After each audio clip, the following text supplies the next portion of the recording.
Hello, magandang gabi. Ngayon ay magluluto ako ng aming ulam. Bumili ko ng broccoli sa palengke. Yan, may na-blanch na, binalihan ko na yan. Tapos ito ang, wala akong karne, ito ang available sa ref. Giniling na baka, panggisa, oyster beef. Yan. Beef cubes. Yan ang sangkap lang yan. Yan, gisa-gisa. Ilagay ko na yung ground beef.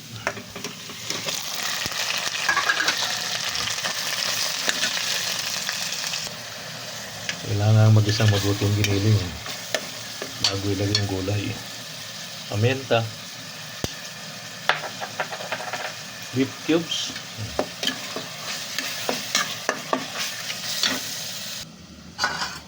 ang broccoli pala.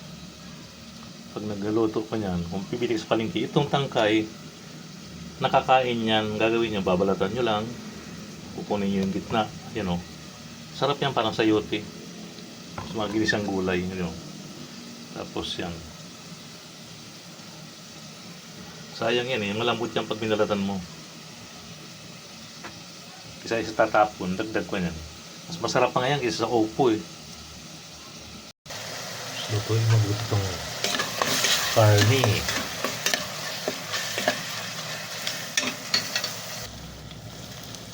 Ayan, luto na. Lagyan ko lang sa sabaw. Saktong sabaw.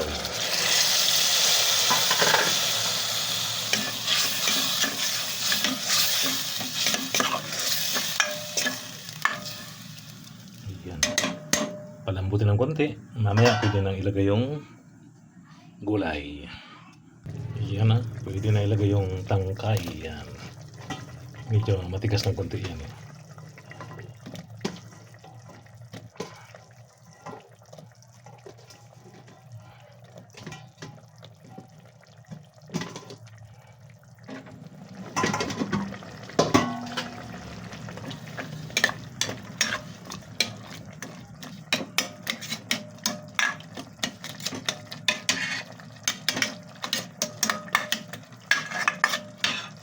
Sunod ko na yung pinakang gulay niya. Ayan o. Okay. Tapos lagay na yung oyster sauce. Ayan.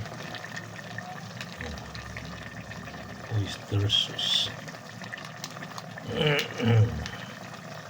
Sa 1 kilong gulay, kasi yan o. Ilang ml yan. Ano?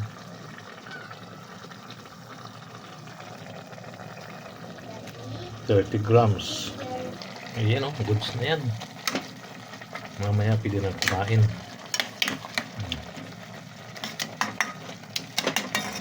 Broccoli with beef. Kailang ground beef. Beef na rin yan. Okay, goods na.